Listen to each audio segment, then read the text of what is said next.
Hey guys, how are you? I'm not sure if anyone's on yet, but I'm back on IG Live. Great to see you all.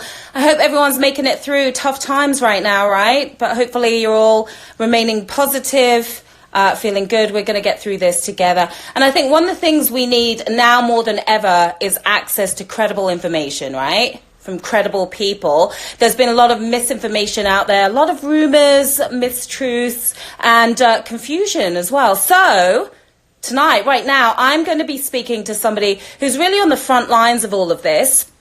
The Brooklyn Borough President, Eric Adams, is going to be joining us. Hi, everyone. Good to see you all. He's going to be joining us, and I'm going to bring him up right now. Okay. And he's going to be answering our questions. So please submit your questions for Brooklyn Borough President Eric Adams, who's going to be up in just a few. All right, here he is. Hello, Eric. How are you? Quite well. How are you doing? Doing well, and really, really happy to have you joining us right now. Thank you. You obviously on the front lines yourself. How are you staying safe at the moment? Well, taking necessary precautions. I think that the advice that has come from our health professionals, everything from, washing our hands, how to cough in your shirt or, in the elbow, right? Yeah. Right, in the arm. All the small things that people take for granted. We put out a video on strengthening your immune system by showing the foods you can eat. To strengthen your immune system. We've been doing stuff around having people not price gouge. We've been doing things around showing families. There's a deal we made with a mobile learning company called Sussman, teaching families how to online learning. So we're doing just everyday on the ground things, and we're excited about it. This is what public service is all about. Yeah, that's great. Now, I know there are more than 4,000 people in New York State who have the coronavirus, right? And the number of cases in Brooklyn have been soaring. What's going on here? Why is Brooklyn soaring like this? And how does this compare to the rest of the country? Well, from the last I checked, that percentage-wise, New York City is one of the top percentage of the cases that we're looking at in New York City, because oftentimes when people think of New York, they think of only New York City, but there's an entire state.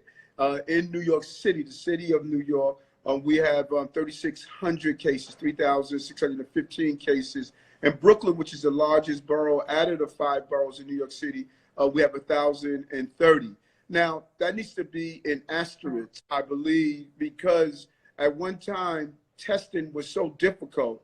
So I think that the numbers are lower in Brooklyn because I didn't see the same vigorous type of testing that I believe we should have done. And there could be several reasons. We're looking into why, but clearly, I think the numbers are much higher in Brooklyn, and the more we allow testing to take place, we'll be able to identify, do we have any real cluster area, or how fast the virus is actually moving in the borough of Brooklyn and the city on a whole. Yeah, so you estimate it's much larger. How much larger do you think? Well, when I spoke with my hospital presidents on Friday, they shared with me that prior to requesting a test, they first made sure that people went past, the normal test of did they have the flu and some of the things we can test for. That's easy to do. They stated after going through that hurdle and coming up with individuals who they believe was tested negative in all those other areas, they wanted to send out requests to the Department of Health to test those who they felt had coronavirus. And out of every 10 people they requested the Department of Health to approve, only 1 was allowed to be tested. 9 was not tested. That's a terrible ratio that is unacceptable. And so we're concerned that, are we testing a smaller amount in Brooklyn neighborhoods in comparison to others? Because if we're saying those who are tested should be hospitalized with real symptoms, then I should not be seeing Hollywood stars coming up with no symptoms at all, and they were tested. That sends the wrong message.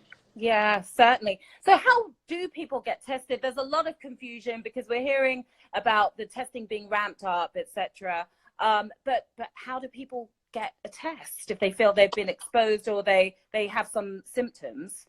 That is a great question. And the irony and the troubling part is the lack of clarity, and that lack of clarity is leading to anxiety and uncertainty among the masses. Because when you say to the public that we only want to encourage people being tested who have advanced symptoms of coronavirus, and then you're seeing people getting tested who are of a celebrity status and don't have the symptoms, you're saying to the public, if you want to or not, that they are not as important, and it's about your economic status and not about trying to come to the source of this problem. We need to stop that. That's the first thing that we need to stop.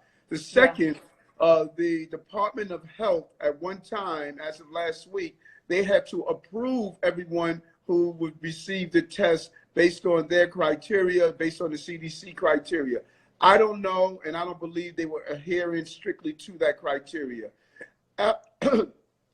After private companies got involved, we're now changing how the tests are being done, and there needs to be a clear understanding to the public of explaining what needs to be done and how the procedures are taking place. The doctors that I spoke with, which I'm very concerned about, what is actually clogging the wheel of healthcare is that if a person comes in and they have advanced symptoms and they are hospitalized, when they're tested, they don't go, they have to stay in a room by themselves if they're suspected of having coronavirus.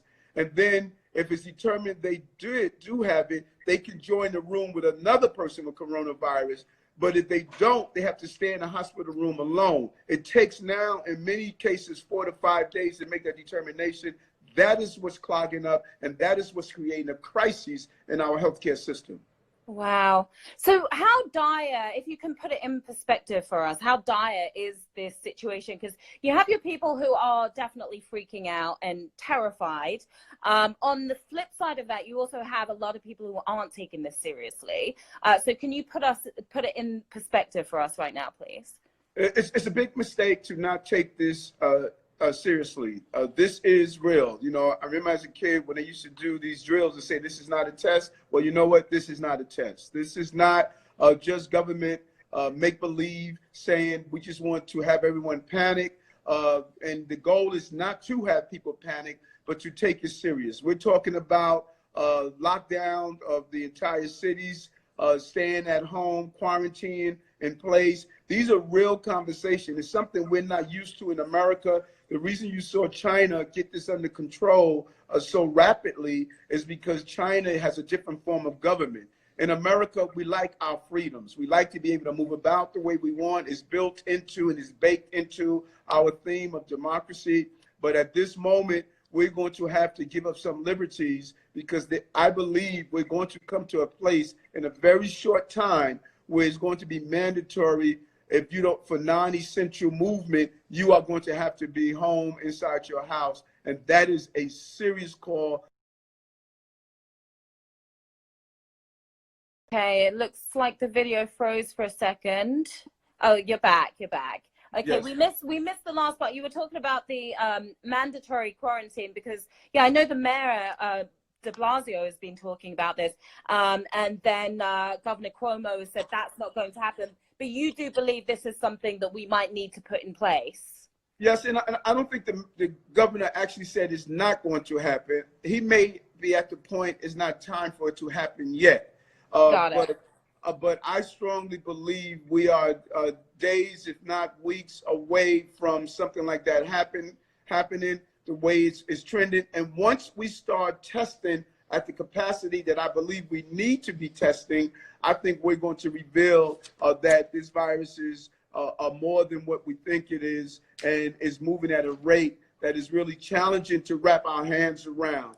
The most important thing we can do is those who have signs to remain home, to self-quarantine themselves, and to make sure that they're not infecting other people and infecting our seniors. That's very important, and people with pre-existing conditions to make sure that we're not doing that. We don't close schools for no reason at all. Our school system is closed, it's locked down. Our children are no longer in school for about a 30-day period. That says a lot. Yeah, it certainly does. Now, I don't know if you saw, did you see the viral video that ABC News put out yesterday? It was about, it showed a group of young people on spring break in Miami talking about, we're not going to let this stop our partying. We're here to have fun. If I get corona, I get corona. How concerned are you when you see, when you hear these messages? Very, very concerned. And I don't point fingers at young people because, you know, if I was 18, 19 years old, I believe I would probably be saying the same thing. You know, there's a feeling of invincibility. There's a feeling that it's not going to happen to me. So I think what's important is for our celebrity community, our Beyoncés, our Jay-Z's, our athletes who these young people look up to come with the right message, to look at the real data. We're learning more that although we thought that it wasn't going to impact young people, but some of the damage to their lungs could be long-term. And so I think that those who young people look up to should engage in this conversation. We may have lost the messaging. Before we were talking about the people who are having serious cases, are those who are elderly, and young people can cycle out of that. I think the medical community is moving away from that dialogue. And so right now it is important that we have a real conversation on college campuses, peer-to-peer communications. We need to really let our young people know this is not something that you could just say, well, it's no big thing. I'm not afraid of coronavirus. Be afraid of coronavirus, and we need to take the precautions that are necessary. And then if they're not afraid for themselves, they don't want to go home to their family members, their seniors, their grandmothers, their grandfathers, their parents. You don't want to hurt someone you love, and it's important that they know that you could infect someone without the necessary symptoms being present, and that's what they should be concerned about. And so the goal is, we want to be clear. It's not about pushing the panic button. It's about having a real understanding of how serious this is, and in an organized fashion, we could address this threat that not only our country is receiving, but the entire globe. Yeah, very good advice. And guys watching, if you have any questions for Brooklyn Borough President Eric Adams, please submit those, and I'm going to try to get as many of those in. Okay. So Eric, what would you say are sort of the most important do's and don'ts for everyone right now, if there is any confusion out there, which there is?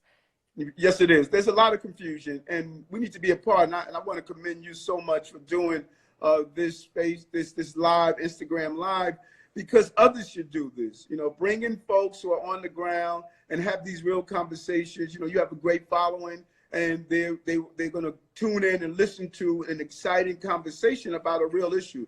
But some clear do's and don'ts. Number one, use the power of telemedicine. Just like you and I are talking now, I was just at Brooklyn Hospital where they opened a telemedicine command center.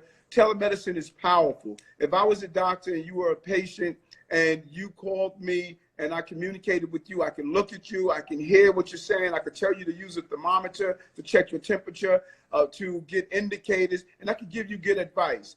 This will prevent you from going to an emergency room, taking away and clogging up our emergency room. It'll also prevent you from infecting someone else, because if you had the beginning signs and symptoms, I can tell you, stay home, try to allow it to cycle out. Here's what you do in the process. This way you are not infecting other people. So telemedicine is important. We're not doing it enough, particularly with Health and Hospital, our largest hospital system here in the city. And I'm saying we need to push through telemedicine to deal with anxiety, to do pre-diagnosis and pre-treatment. And so that is something that we need to do. Some of the don'ts: not time to hang out. It's not time to go to the bars. It's not time to be outdoors. If you don't have a reason for being outdoors, you should find creative ways to be home. Spend time with family. This is a moment of reconnection. I did something around meditation a couple of days ago to show people how to meditate during this time. I saw that. That's great. Yeah. Re-engage with your family. Spend some time of, figuring out how do we cook healthy, how do we eat healthy, because this is very important, that having a weak immune system actually not only makes you susceptible to getting coronavirus, but other ailments as well. We need to, our immune system, that is our army. And if we give it the right strength that it needs, it can fight off many of these ailments. And with a weakening immune system, we are susceptible to many of these things. And that's why we talk about washing your hands. We talk about, if you're sick, stay home or use telemedicine. We were able to get the government to waive the fees for those using telemedicine, which is so important. I cannot overemphasize that enough. Don't shake hands, bump elbows. I know we are a community of embracing, but we have to back away from doing that right now, of embracing, and learn the facts. Wearing a mask all the time, if you don't have coronavirus, is not doing anything for you, according to hospital professionals. If you do or you have symptoms, it prevents you from the droplets when you sneeze or cough. It helps you even more. And don't stigmatize. This is not a Chinese disease. This is not a disease based on a particular origin. This is a global pandemic that we need to identify as such, and keep your social distance as much as possible. If you have to use transportation, try to stay those 6 feet away. As much social distance you keep as possible as we ride this through. Yeah, I want to pick up on what you just said. It's a global disease. Now, President Trump has been calling this the Chinese virus. A lot of people very upset, saying this is racist and irresponsible, especially as so many Chinese Americans have been targeted and the target of hate crimes because of this corona crisis. What do you have to say about that? Very important. And I represent one of the largest Chinese communities in America in the Sunset Park area. We have an extremely large Chinese constituency here, and we're doing a series of things with them. We've held several events in the community. I'm going to be holding some informational briefings around what's available for their small businesses. Their small businesses are currently being decimated by this, as well as other businesses. This is really hurting the bottom line of New Yorkers, but we cannot target a group no more than I would want people to target me because of Ebola, no more than we would want someone to target someone because of any disease. We cannot target any particular group and make sure that others are not targeting any group. We are in this together, and we're going to get through this together. And being racist, using tones and comments, and having people pick up on this is a Chinese disease, as the president of the United States stated, he's not uniting the state by doing that. It's the wrong thing to do. Yes. I do want to take some questions. Somebody submitted one on Twitter earlier. She lives in Brooklyn. I live in Brooklyn in Clinton Hill. She lives in Bed-Stuy. She says that she was out in the neighborhood today and there's still quite a few people gathering in groups in close proximity. How can we get folks here to be more vigilant and take this seriously so we can end the self-quarantine quicker? You've touched on this a bit, but anything out there? And thank you for that question. It's a very important question. And we need to understand something. The way this is moving, we need to manage our expectations. This is not a 2-week disease. We're not going to be able to say, let's just spend 2 weeks at home and this is over. No, it is predicted that this may peak sometimes in June. This may go on until August. This is something that's going to be around a while. So we need to start building in our new norms and how we socialize, how we communicate. We need to use things like Google Hangout. We need to use other ways of communicating because this is going to be here a while. And that's very important because if we're going to get frustrated in 2 weeks and say it's not over yet, that's not a reality. And all the experts are saying that it's going to get worse before it gets better. And we need to be clear on that. And so I think that when we walk down the block and we see people connecting together, very close together, we may want to keep a flyer in our pockets and that we hand out to folks as we walk by and just say, listen, I appreciate you as my neighbor. You may not have heard this. Here's what's going on right now. Because not everyone is aware of the seriousness of this. And we need to communicate with each other and create that culture. Yeah, no, absolutely. Let's take another one from Perdavata. He's saying, will you support diverting funds from the NYPD budget to help with pandemic relief? No, no, no. I will not. The precursor to prosperity is public safety, and diverting money from the New York City Police Department to keep us safe. And keep in mind of this, you know, all of these agencies are closing down. They are downsizing. They are doing things differently. You know what? Our cops are still out there. They're not calling in sick. They are not saying, I'm not coming in. They are running in the face of danger. They're responding to the 9/11 calls. They are the ones who are there. I remember my days as a cop after 9/11. We run from the buildings, that were collapsing. We ran towards those buildings. We need our law enforcement officers. We need our men and women in the Department of Correction. We need our police officers. We need our nurses and our doctors. These are our public servants.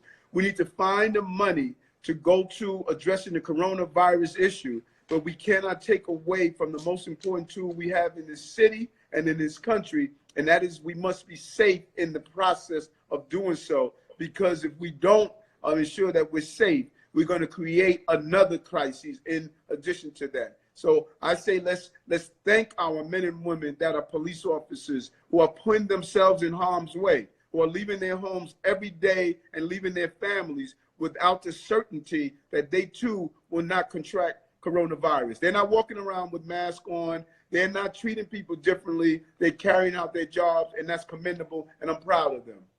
Yeah, definitely. Very proud of them.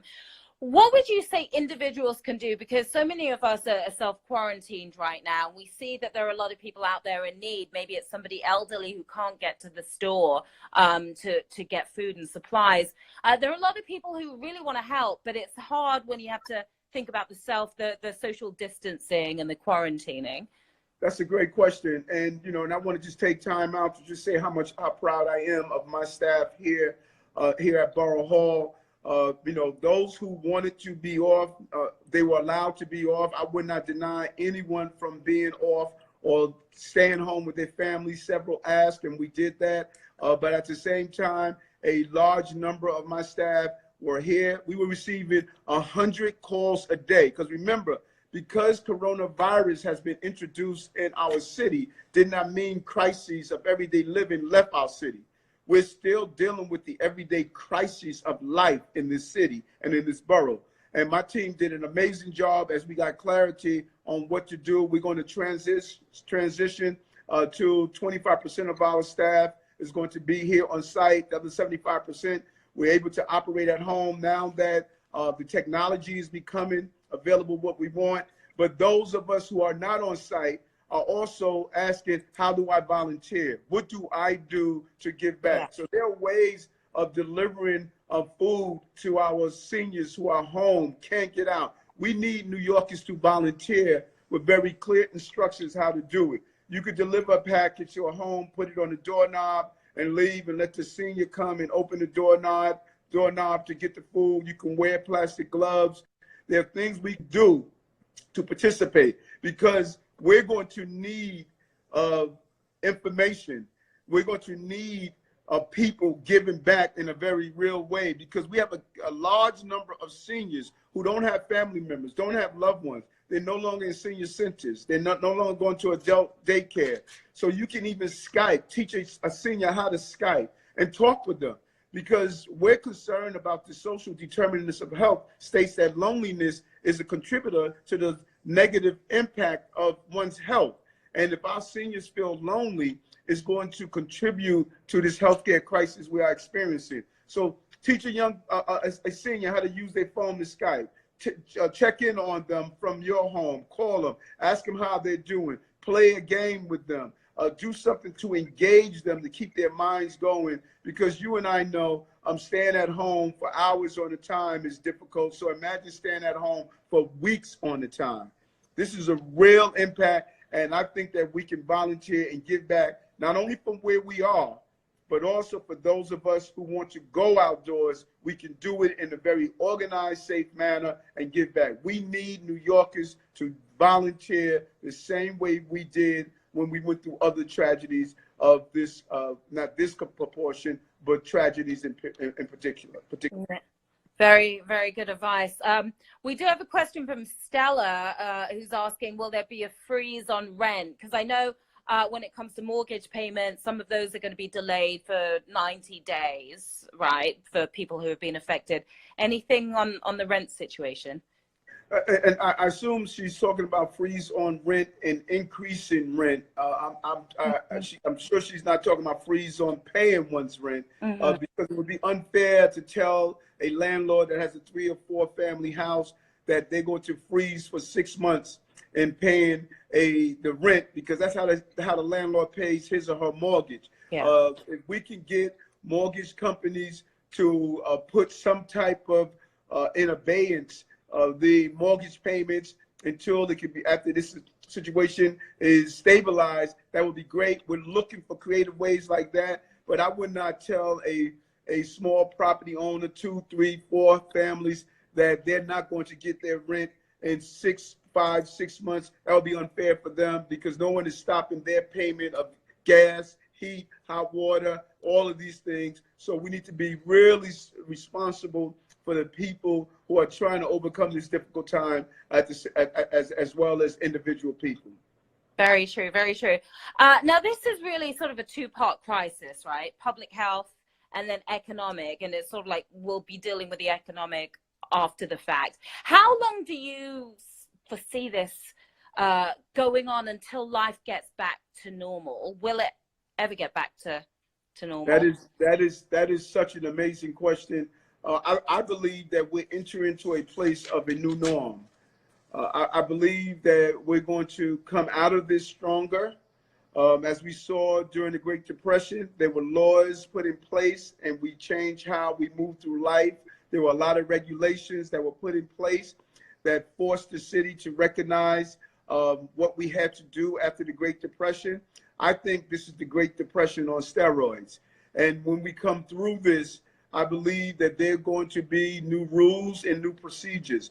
First and foremost, I'm extremely disappointed that we were not prepared. We should not have been flat-footed in this situation. Scientists were telling us for years. I remember reading so many different stories and writings and books about superbugs, viruses. We should have already had a plan on how to do mobile education. We should already had a plan to make sure a clean flow of supplies. We should have already had a plan of making sure enough hospital beds. And would we have locations to build out hospital beds? We should not be starting now. This is a Hurricane Katrina, and we are moving and actually implementing things when the 100 miles an hour wind is here. That's not acceptable. And I think we need to learn from that. And instead of panicking through it, we have to organize, take a step back, and someone needs to be documenting as we're going through this, how do we get prepared for the next time we deal with this. These viruses are not going away. The overuse of antibiotics, the experts are saying that we're going to be having issues of superbugs. So we now need to start fortifying our cities. We need to now have procedures and rules in place that we're never again caught flat-footed again. We must be prepared as a city, as a state, and as a country. Yeah, definitely. Now, we did talk about how there are a lot of rumors out there and misconceptions. Somebody has asked, Samuel on IG is asking, or really saying, this is a bioweapon. There's been a lot of talk about that, a lot of conspiracy theories. What do you have to say? I don't have any concrete evidence on if it is or isn't. I don't dismiss anything, but I don't have any concrete evidence. And my hashtag is to spread facts, not fear. And so that the scientists that have, if they have information that indicates that will come from them. I don't have any indication that it's a bioweapon. And all I know is that there are many viruses that our bodies fight off every day. And this is one that our bodies having an inability to fight off. And we're hoping that, number one, we can find some type of vaccine. vaccination for it. Number two, some type of treatment that can stabilize it. And under worst case scenario, that we could continue to mobilize as a city to allow this curve to stabilize. Eric Adams, thank you so much. I do have one last question before I let you go. I know you're busy, you have a lot more to do. But what are your sort of last words on how people can get through this? Because it's a very disheartening time, depressing time for many people. So your last words of inspiration here. I'll go inward. I'm a big believer in self-healing. We've, for far too long, if you really do an analysis of what we have evolved into, we spend our lives really disconnected. We're connected with our devices. As horrific as this incident is, I think it's time to re-engage with our families. I think it's time for us to re-engage with ourselves. There's so much noise out there that we don't have an opportunity to check in with ourselves. I meditate in the morning for 20 minutes, and I meditate before I go to bed. I'm up in the morning exercising. I'm looking at the food I'm putting in my body. Take time to take a cooking lesson. Learn about nutrition. Learn the power of spices and what they have. Doing an examination of what we're doing to this planet with our overconsumption of meat and how it's destroying the planet that we're on. The antibiotics that we give to cattle so it can grow bigger, how it's destroying us when we eat it. I think this is an opportunity to reintroduce ourselves to ourselves. And by doing that, we're going to find the inner peace, not only to get over coronavirus, but to get over the challenges that is going to be possible to meet us in the future. Excellent advice. And where can people find you? How can people reach you if they want to, or stay on top of the information that you're giving out? We're doing two things. You can go to my website at Ask Eric. It's at Brooklyn BP. My staff is writing for me right now because I don't use it. Yeah. But so it's Ask Eric at brooklynbp.nyc.gov. It's Brooklyn. I'm sorry. Let me say it again. Ask Eric. Brooklyn dash. Is that USA.org? USA.org, yep. Okay. Ask Eric, Brooklyn-USA.org. Got and it. we're doing two things that people want to sign up for, they could sign up for. We're creating a 24-hour prayer circle. It doesn't matter if you are a Catholic, a Christian, a person that practices Judaism, or a Muslim. We're asking people to spend and sign up an hour, to just pick an hour to join other groups that are praying, that are meditating, that are putting positive thoughts out in the universe. I still believe in positive energy, and we want people to put positive energy out in the universe. If you go to my Ask Eric, we'll send them the link where they can sign up and be a part of it. I love that idea. And they can find you on social media as well. Yes. Your social media should be up here somewhere. Well, thank you so much. Thank you for being out there on the front lines, for all this valuable information, and for spending the past half hour with us. We really appreciate it. Thank you very much. All right, Take care. stay safe out there. Yes. Thank you so much, Eric. Thanks. And thank you guys for watching. Hopefully that was helpful. I want to do my part, in helping get as much information out there, credible information as possible. So thank you guys for hanging with us. And if you've got any other questions, just hit me on Twitter or Instagram. You know where to find me, okay? Bye, guys. Take care.